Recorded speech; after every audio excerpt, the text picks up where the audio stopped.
우리 8절부터 9절까지 한 목소리로 같이 읽겠습니다. 323페이지 빌립보서 4장 8절에서 9절입니다. 끝으로 형제들아, 무엇에든지 참되며 무엇에든지 경건하며 무엇에든지 옳으며 무엇에든지 정결하며 무엇에든지 자랑받을 만하며 무엇에든지 칭찬받을 만하며 무슨 덕이 있든지 무슨 기림이 있든지 이것들을 생각하라. 너희는 내게 배우고 받고 듣고 본 바를 행하라. 그리하면 평강의 하나님이 너희와 함께 계시리라. 아멘. 할렐루야. 우리가 빌립보서를 함께 나누는데요, 이제 거의 끝 시간이 다 돼갑니다. 그래서 이번 주 다음 주 하면 빌립보서가 마무리되는데요. 빌립보서는 기쁨의 서신입니다. 기뻐하라. 내가 다시 말하노니 기뻐하라. 성도는 이 땅에서요, 언제나 기뻐하는 자들인데요. 무엇 때문에 기뻐할까요? 예수 그리스도의 십자가의 은혜로 내가 구원받아서 어디에 기록되었을까요? 생명책에 기록되어 있기 때문에 우리가 기쁘고 또한 기뻐하는 자들인 줄 믿습니다. 그래서 지난주 말씀에 4장 3절 말씀 끝부분을 보면 그 이름들이 생명책에 있느니라. 주 안에서 항상 기뻐하라. 내가 다시 말하노니 기뻐하라 라고 합니다.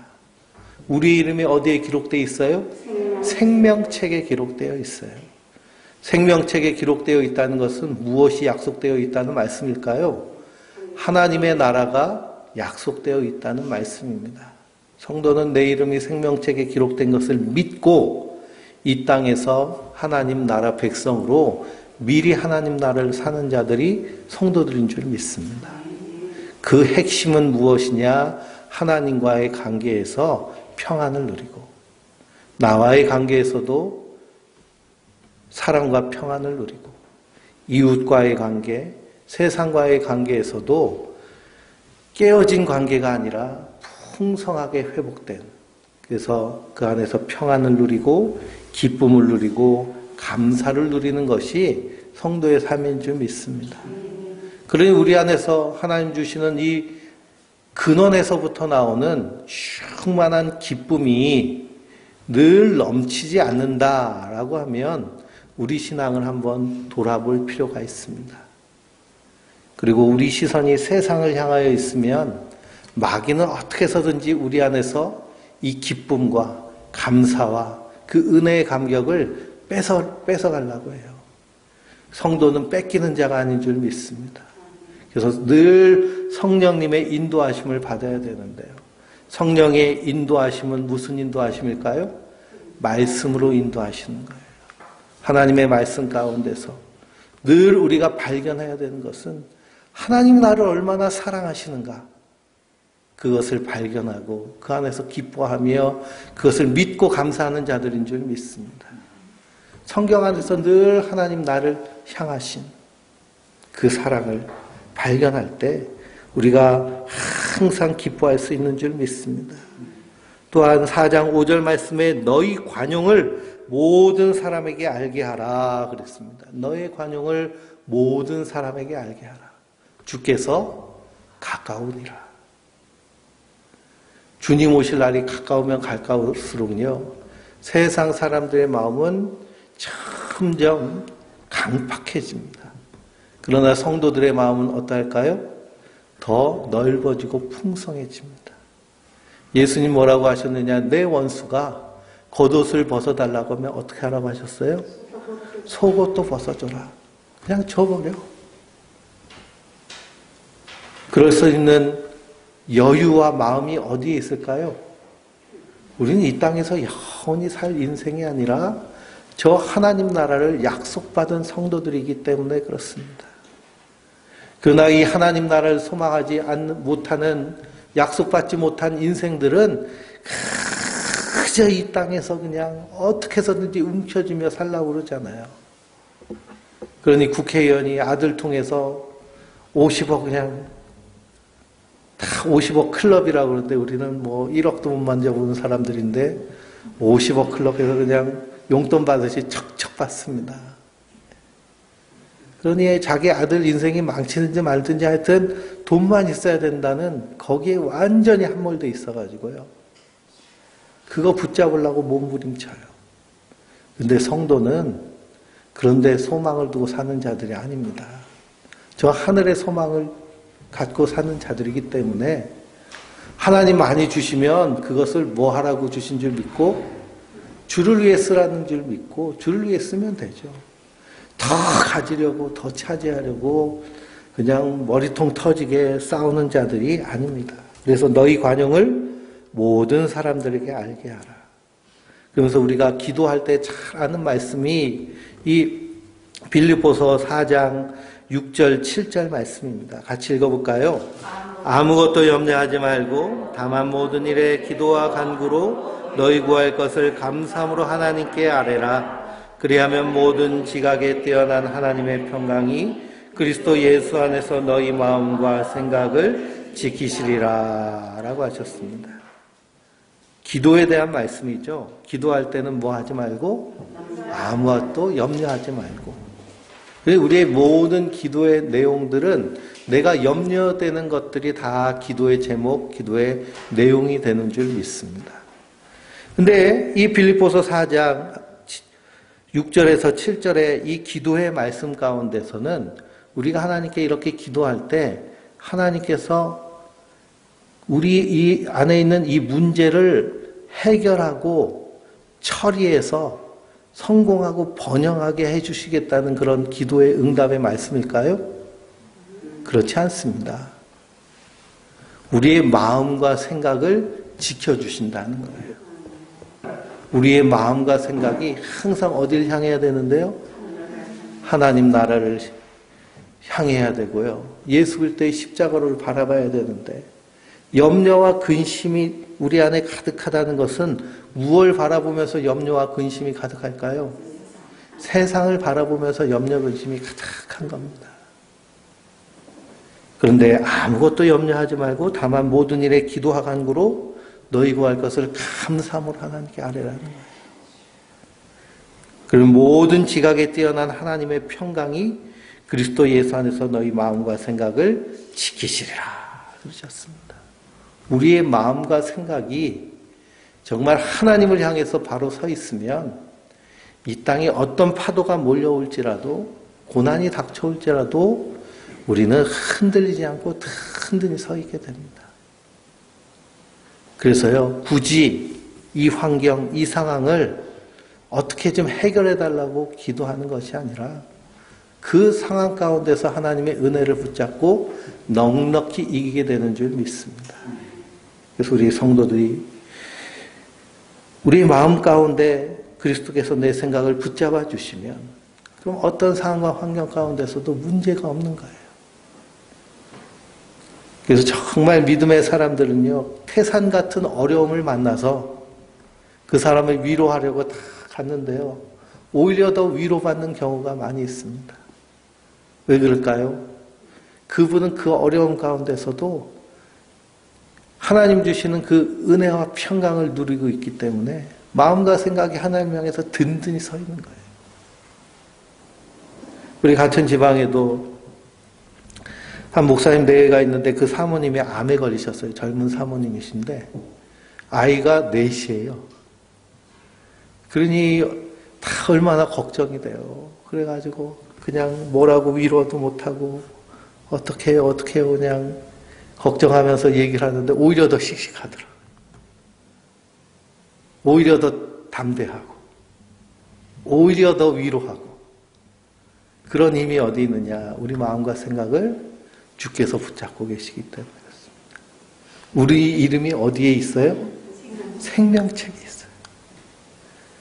그 주님께 다 맡기는 은혜를 주시는 거예요. 그래서 너희 염려를 다 누구에게 맡기라고 그러세요? 주께 맡기라고 그러잖아요. 주께 맡기라. 주님께 다 맡기고요. 우리는 그리스도 예수 안에서 결코 정죄함이 없는 자들입니다. 주님 부르시면 언제라도 갈 준비가 돼 있는 사람들이 성도들입니다. 우크라이나에서 지금 전쟁이 났잖아요. 러시아가 그냥 미사일하고 대포를 쏘내는데요. 전쟁에서 사용해서는 안 되는 그런 뭐 백린탄이라든지 그런 금지된 폭탄도 마구 쏟아붓고 있습니다. 그런데도 우크라이나가 잘 막고 있으니까 슬슬 무슨 얘기가 나와요? 핵 얘기가 나와요. 핵. 유엔 사무총장이 그 러시아의 지금 핵 담당하고 있는 부대가 아주 그냥 삼엄하게 움직이고 있다고 경고를 합니다. 우리 러시아가 이렇게 세계 2대 군사 강국인데요. 우크라이나 쳐들어가면서 엄청나게 깨져요, 러시아가. 탱크도 뺏기고 미사일 포도 뺏기고 레이더도 뺏기고 수백억 되는 그런 그 무기 장비들을요 다 버리고 도망가요. 그러면 이제 우크라이나 군인들이 그걸 농부들이 트랙터로 끌고서 와가지고 갖다 줍니다. 그런데도 무시 못하는 것이 핵무기 때문에 그래요. 세계에서 가장 강력한 핵무기를 가지고 있고 지구를 그냥 몇 번 멸망시킬 만한 그런 핵무기들을 러시아랑 미국이 가지고 있습니다. 그리고 우리나라도 북한이 핵무기 개발하는 것 그냥 그렇게 반대하고 못하게 하는 이유가 뭐냐 하면 그거 한 방이면 다 죽기 때문에 그래요. 그러니 전쟁이라는 것이요. 우리가 전쟁 날 줄 알았나요? 우크라이나 사람들이 그렇게 전쟁 날 줄 알았나요? 근데 전쟁이 나서 그렇게 폭탄을 쏟아부으니까 하루아침에 사람의 목숨이 얼마나 허망하게 떠나가는지 모릅니다. 그래서 우리 인생이 장구한 것 같지만 잠깐인 것이고 정말 연약한 새벽 이슬같이 햇빛 비치면 사라지는 것이 우리 인생입니다. 평안할 때는 천년 만년 살 것처럼 그렇게 생각되지만요. 전쟁과 풍파와 재난이 몰려오면 순식간에 쓰러져 버리는 것이 인생이에요. 그런데 우리 성도들은 어디에 소망을 두고 사는 자들일까요? 하늘에 소망을 두고 사는 자들입니다. 그러니 이 땅에서 평안하며 두려움 없이 담대하게 사는 자들인 줄 믿습니다. 예수님이 우리 마음과 생각을 확 붙잡고 계세요. 그래서 우리도 그 주님 앞에 확 붙잡히도록 날마다 말씀 앞에 서야 될 줄 믿습니다. 그러며 끝으로 오늘 말씀 8절에 끝으로 형제들아 그랬습니다. 이 끝으로는 이제 빌립보서를 다 마무리하면서 우리 이름이 생명책에 있는 것을 기억하고 한 마음을 품고 기뻐하며 관용하며 감사함으로 기도하라. 그러며 끝으로 형제들아 무엇에든지 참되며 무엇에든지 경건하며 무엇에든지 옳으며 무엇에든지 정결하며 무엇에든지 사랑받을 만하며 무엇에든지 칭찬받을 만하며 무슨 덕이 있든지 무슨 기림이 있든지 이것들을 생각하라 라고 그럽니다. 이걸 한마디로 말하면 덕스럽게 사는 삶입니다. 성도는 이 땅에서 덕스럽게 사는 자들이에요. 그래서 무엇에든지 무엇에든지 무엇에든지. 그런데 우리가 의롭게 살고 경건하게 살고 정결하게 살고 사랑받을 만하게 사는데 우선순위가 있습니다. 최우선순위는 누구 앞에 설까요? 하나님 앞에 서요. 하나님 앞에서 무엇에든지 경건하며 무엇에든지 옳으며 정결하며 사랑받을 만하며 칭찬받을 만하며 하나님 앞에서가 가장 우선순위입니다. 그 다음은 누구 앞일까요? 그 다음 사람 앞에 섭니다. 우리가 사람 앞에서 사랑받기 위해서 하나님의 원수, 십자가의 원수로 행하는 사람들도 있습니다. 근데 성도는 그 우선순위가 분명한 거예요. 누구 앞에서? 하나님 앞에서. 그래서 우리는 먼저 하나님 앞에 선자들인 줄 믿습니다. 그러면서 9절에 너희는 내게 배우고 복고 본 바를 행하라. 그리하면 평강의 하나님이 너희와 함께 계시리라 라고 말합니다. 사도 바울은 그 누구보다도 예수님을 가장 닮은 사람입니다. 그래서 그는 누구에게 배우라고 얘기해요? 나에게 보고 배우라는 거예요. 사도 바울은 사람을 기쁘게 하는 자가 아니라 하나님 앞에서 하나님을 기쁘시게 해드리는 자가 사도 바울입니다. 빌립보서를 읽어보면 나를 본받으라 라는 말을 여러 번 얘기합니다. 그래서 4장 17절에 4장 17절이 아니고요. 2장 5절입니다. 2장 5절. 빌립보서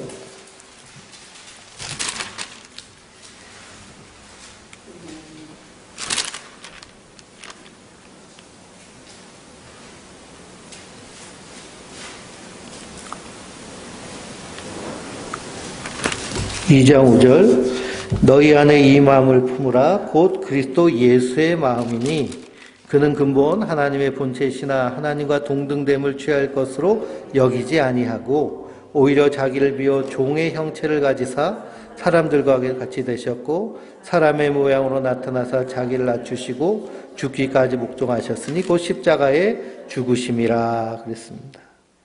사도 바울은요. 예수님을 가장 닮은 사람인데요. 예수님이 이 땅에 무엇하러 오신 분이세요? 섬기러 오신 분이세요. 그래서 복음의 일꾼, 섬기는 자로 사도 바울도 교회를 섬기고 복음을 위한 일꾼이 됐습니다. 그래서 3장 17절에도 형제들아 너희는 함께 나를 본받으라 라고 말합니다. 나를 본받으라고 얘기하는 거예요. 그만큼 사도 바울은 예수님처럼 겸손하게 예수님을 마음을 가지고 사역한 사람입니다. 그러니 그렇게 우리도 이 땅에서 예수님의 섬김의 본을 따라서 섬기며 사랑할 때 누가 함께 하시는 거예요? 평강의 하나님이 너희와 함께 계시리라 라고 그랬습니다.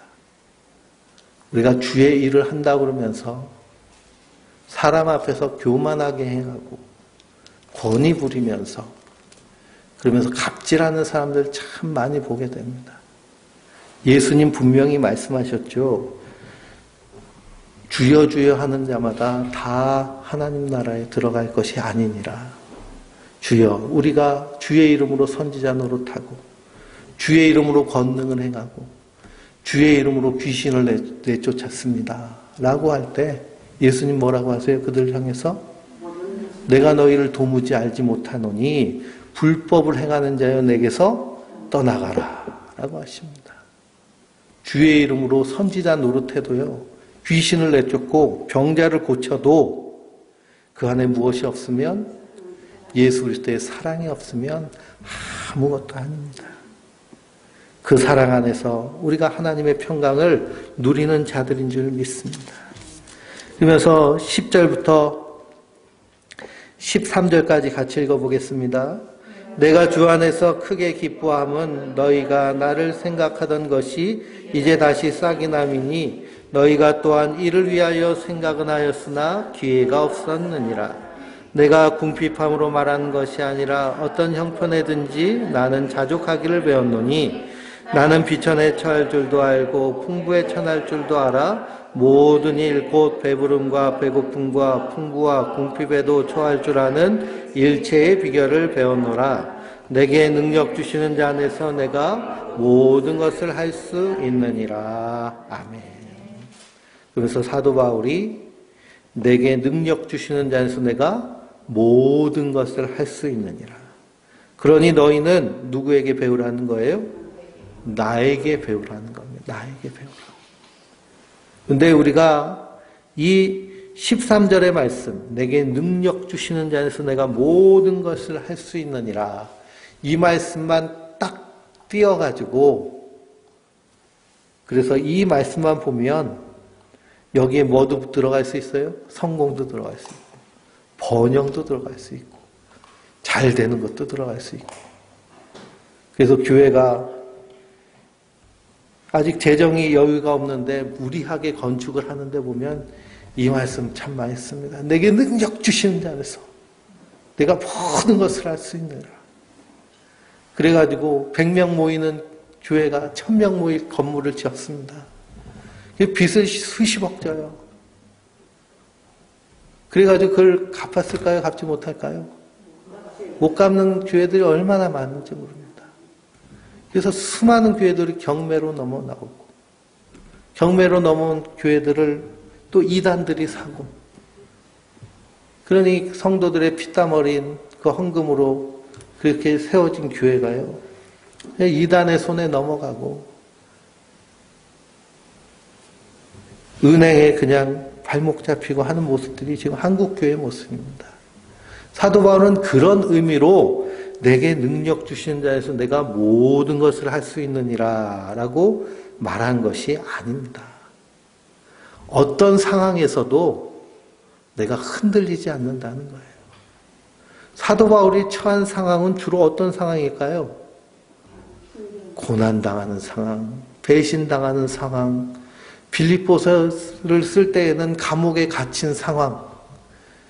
그런데도 그 상황 가운데서 내가 모든 것을 할 수 있는 사도의 직분을, 복음을 전하는 전도자의 일을 감당하는데 조금도 지장이 없다는 겁니다. 대부분 상황과 형편이 여의치 않으면 많은 사람들이 포기하잖아요. 감옥에 갇히면요, 복음 전할 마음이 생길까요? 근데 사도 바울은 감옥에 들어갔어도 여기서 하나님이 뜻하시는 것이 있구나. 만약 사도 바울이 감옥에 갇히지 않았으면 이 사도 바울이 쓴 서신서들이 있을까요? 있지 않을까요? 존재하지 않습니다. 복음 전하러 다니기 바빠요. 정신없이 다니는데 편지 쓸 여유가 어디겠어요? 한 번 더 만나겠죠. 근데 감옥에 들어가니까요, 거기서 로마 교회, 로마를 가기 위해서 예루살렘에 왔는데 감옥에 갇히니, 나 몸은 가지 못하지만 내 말은 전해야겠다. 복음은 전해야겠다. 내가 너희에게 복음을 다시 전하노니 하면서 편지를 쓴 것이 로마서입니다. 빌립보서도 마찬가지예요. 우리가 빌립보서를 통해서 감옥에 갇힌 사도 바울이 성도들을 향해서 뭐라고 얘기해요? 기뻐하라. 내가 다시 말하노니 기뻐하라. 성도는 이 땅에서 기뻐하는 자라는 것을 분명히 우리에게 각인시켜주는 이 서신을 쓰는 겁니다. 그래서 10절 말씀에 내가 주 안에서 크게 기뻐함은 너희가 나를 생각하던 것이 이제 다시 싹이 남이니 그랬습니다. 사도 바울은 사역을 할 때 다 자기가 일해서 자비량으로 사역했습니다. 사도 바울의 직업은 텐트 만드는 텐트 기술자였어요. 요즘은 캠핑 갈 때 텐트를 치는데요. 고대 사회에서는 올림픽이라든지 하는 국제 행사가 열리면 수많은 귀족들이 그 도시로 몰려옵니다. 우리나라도 평창에서 올림픽 할 때 전 세계에서 다 오잖아요. 전 세계에서 다 오면 그 사람들이 먹고 자고 할 숙박시설, 음식점 그런 거 준비하는 것이 보통 대단한 일이 아닙니다. 근데 고대 사회에는 그런 뭐 숙박시설이라든지 여관이라든지 그런 것이 한계가 있죠. 그래서 주로 텐트를 치고 그 텐트에서 숙박을 하는 거예요. 귀족들도 그렇고 해외에서 오는 사람들도 그렇고. 사도 바울이 고린도에 갔다가 브리스길라와 아굴라 부부를 만납니다. 그 왜 고린도에 갔을까요? 사도 바울이? 복음을 증거하러 갔겠지만요. 거기에 올림픽이 열렸어요. 고대 올림픽이 열리니까요. 고린도라는 도시에. 거기 그냥 온 세계 이제 귀족들이 모여가지고 올림픽국 구경하는데 사도 바울은 뭐 하러 갔을까요? 예, 돈 벌러 갔어요. 돈 벌러.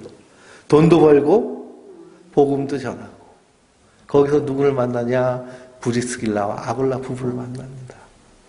그래서 함께 텐트 만들면서 복음을 전하는 그런 동역자가 됐어요. 그러니 사도 바울은 이렇게 자비령 사역을 합니다. 그런데 고대 사회에 이 랍비라든지 헬라의 철학자들은 광장에서 이렇게 자기 강연을 하고 제자들과 토론하고 그러면은 뭘 받을까요?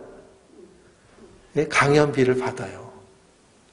청중들이 듣고서는 그리고 강연료를 냅니다. 그걸로 먹고 사는 거예요. 초대교회 사도들도요, 복음을 전하면서 전도지에 가서 교회마다 복음을 전하면 거기서 연보를 받았습니다. 근데 사도 바울은 연보를 받지 않았어요. 받지 않은 이유는 무엇이냐? 그 당연한 자기의 권리인데 받지 않은 것은 예수 그리스도의 십자가의 은혜는 값없이 주신 것이라는 것을 바로 전하기 위해서 받지 않았습니다.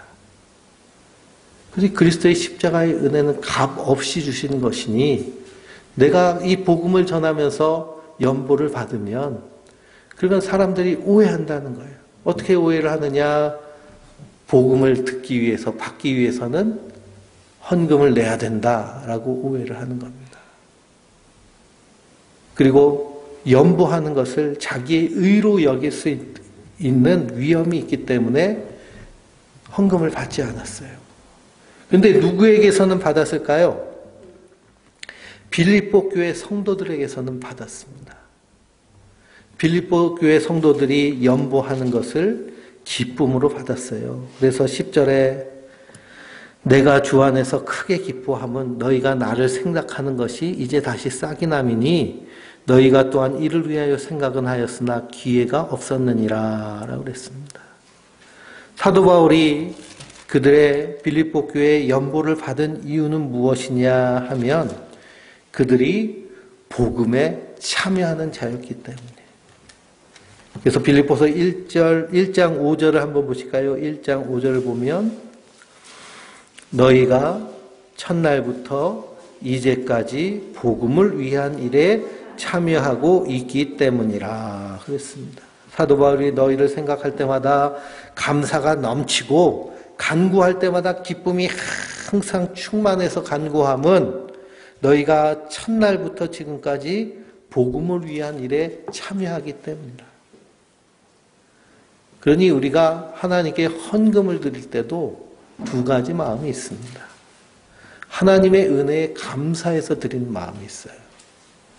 또 다른 마음은 내가 이렇게 드림으로 하나님께로부터 뭘 받으려고 하는 그러한 보상 심리로 드리는 마음이 있습니다. 그럼 하나님께 드리는 마음은 어떤 마음이어야 될까요? 은혜에 감사하는 마음으로 하는 거예요.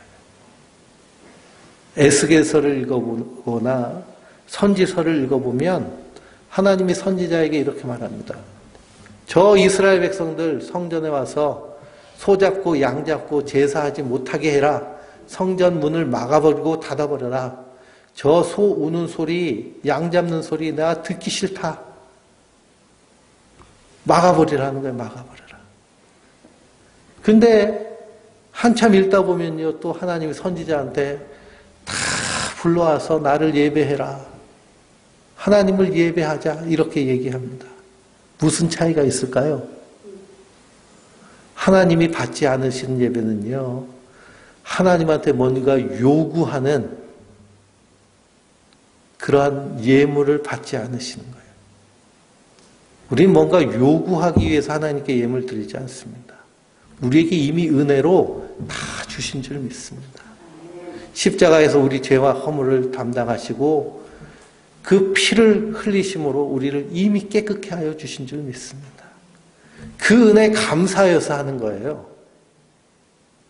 그런데 내가 이렇게 드리면, 내가 이렇게 하나님께 헌금하고, 내가 이렇게 봉사하고, 이렇게 헌신하면 하나님 뭔가 사업을 잘 풀리게 해주시고, 뭔가 성공하게 해주시고, 자식 문제가 해결되고, 무슨 문제가 해결되고, 그렇게 해주실 거야 하는 그런 기복적인 마음으로 하나님께 드릴 때 하나님 그것을 받지 않으십니다.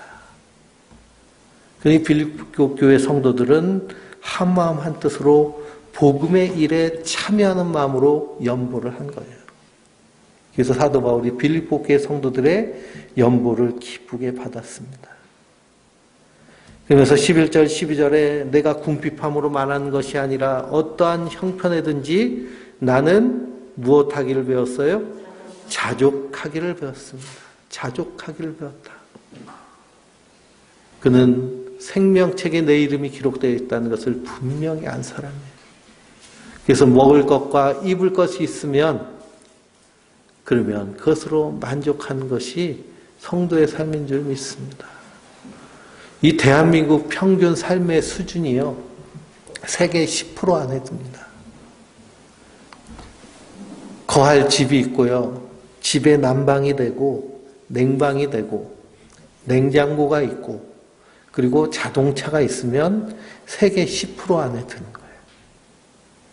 이것도 없어서 못 사는 사람들이 지구상의 80% 이상이 됩니다. 그러니까 우리가 얼마나 높은 수준으로 지금 살고 있느냐. 그런데도 뭐가 없어요? 감사가 없고 자족함이 없죠. 왜 그러냐? 마귀는 계속해서 비교하고 경쟁하고 그리고 그 안에서 그냥 치열하게 싸우게 만들기 때문에 그렇습니다. 그래서 늘 비교하잖아요. 그러면서 경쟁하고. 언제부터 비교하고 경쟁할까요? 아이들이요, 유치원에 들어가서부터 비교당하고 경쟁하기 시작해요. 고등학교에 들어가면은 애들을 등급을 매깁니다. 이 지구에 있는 국가 체계에서요, 살아있는 사람에게 등급 매기는 나라는 한중일 뿐이 없대요. 우리가 소고기도 등급에 따라서 먹잖아요. 소고기는 살았을 때 등급 매기나요? 죽었을 때 등급 매기나요? 죽이고 나서 등급 매기잖아요. 근데 산 사람 등급 매기고 있는 것이 이 대한민국의 모습입니다. 그러니 그렇게 등급 매기는 세상 가운데 살면 끝없이 자족함이 없습니다. 만족함이 없어요. 그 뒤에는 누가 숨어 있을까요? 마귀가 숨어 있습니다. 마귀가. 쟤는 저렇게 좋은 데서 사는데 난 왜 이런 데서 사나? 쟤는 저 옷을 입었는데 난 왜 이런 옷을 입나? 쟤는 저런 차를 타는데 난 차가 왜 이렇게 딸딸거리지? 그렇게 해서 만족하지 못하게 만드는 것이 마귀입니다. 그러나 사도 바울은 내가 궁핍함으로 만한 것이 아니라 어떤 형편에 있든지 나는 자족하기를 배웠으니 나는 어디에도 처할 줄 알고 비천에 처할 줄도 알고 풍부에 처할 줄도 알아. 모든 일 곧 배부름과 배고픔과 풍부와 궁핍에도 처할 줄 아는 일체의 비결을 배웠노라 그랬습니다. 그러니 고린도후서 12장 7절에서 10절을 한번 보실까요? 고린도후서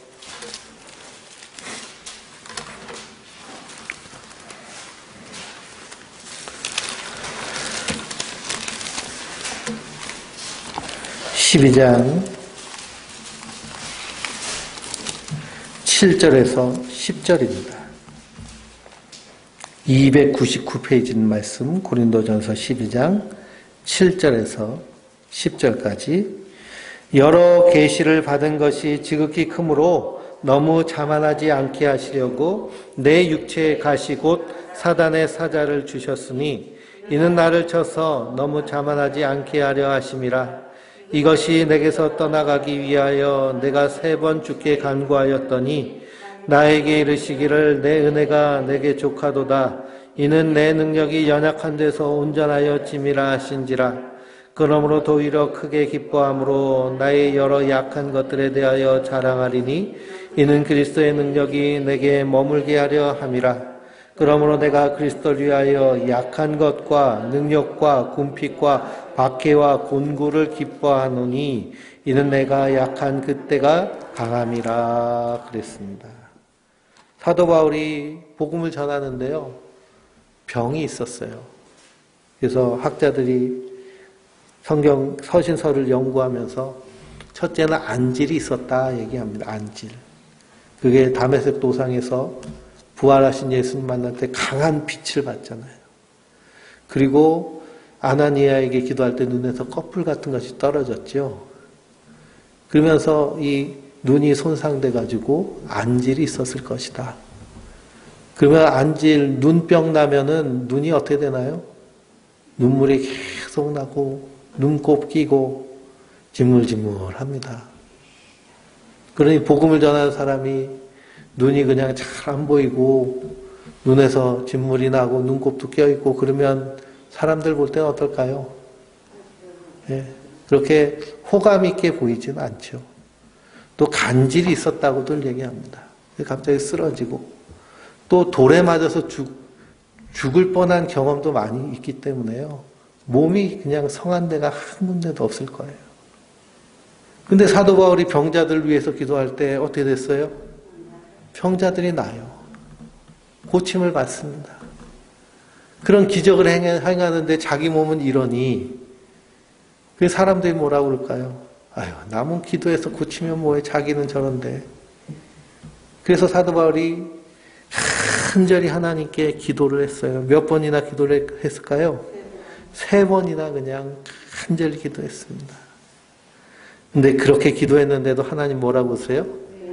내 은혜가 내게 족하도다. 이는 내 능력이 약한 데서 온전하여 짐이라. 그럽니다. 내 은혜가 내게 족하다. 너 그대로가 좋아. 약한 모습이 좋아.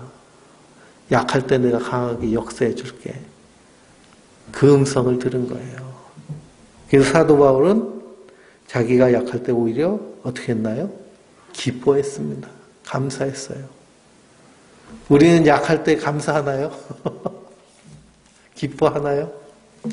내 은혜가 내게 족하다라고 하면 감사합니다 주님 이러나요? 그런데 사도 바울은 내게 능력 주시는 자에서 내가 모든 것을 할 수 있다고 고백해요. 이게 사도 바울의 내게 능력 주시는 자에서 내가 모든 것을 할 수 있다는 고백입니다. 번영, 성공, 이 땅에서 힘을 갖는 것을 위한 것이 아니라요. 주님이 나를 통해서 역사하시면 그것으로 감사하는 거예요.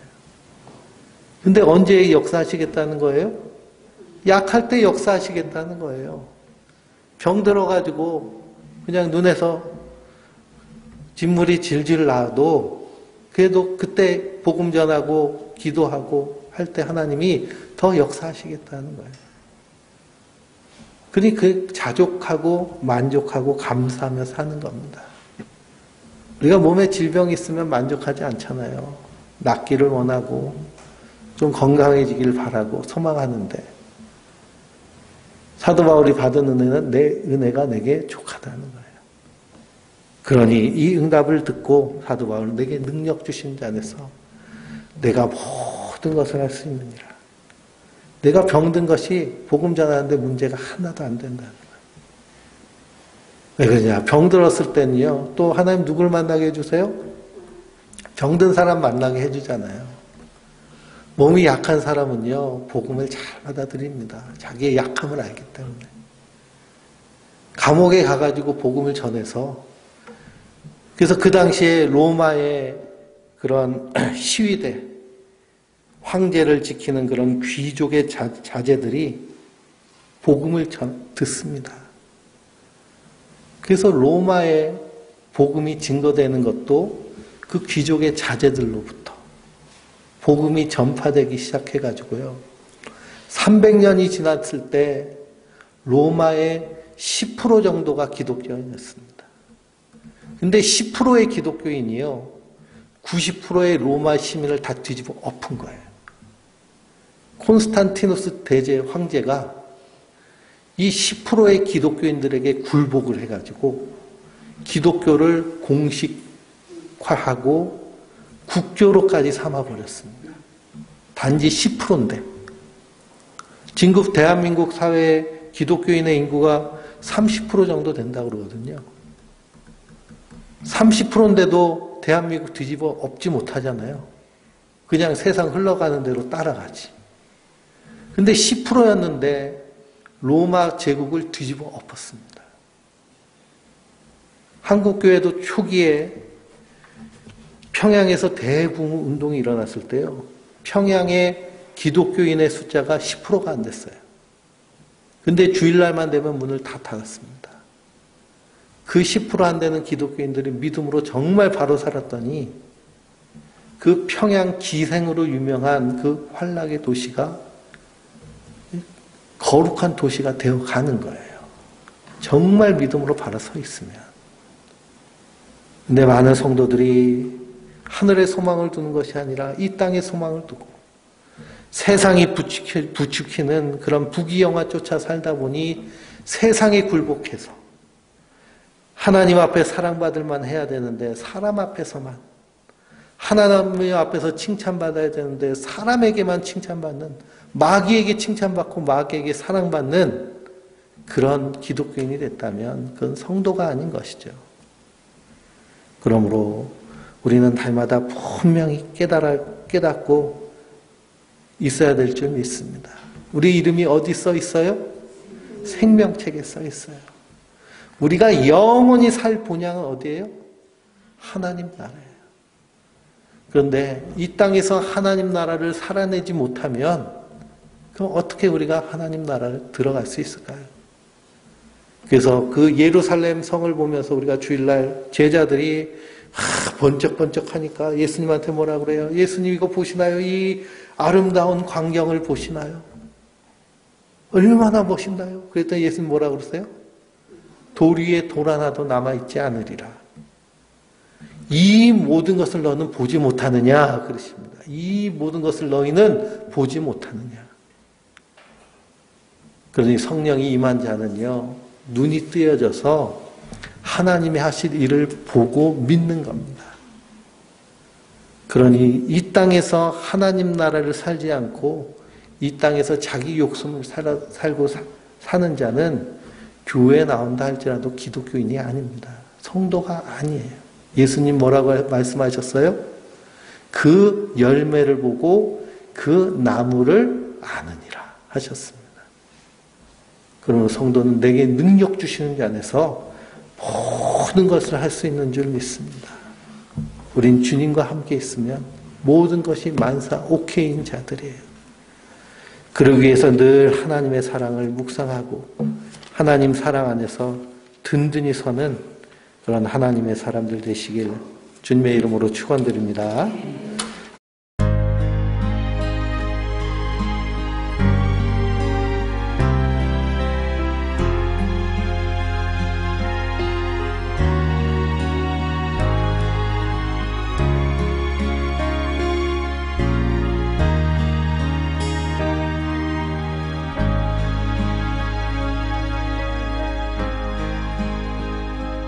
어둠 속에 매이던 내 영혼 갈 길 몰라 방황할 때에 주의 십자가 영광의 그 빛이 나를 향해 비추어 주셨네.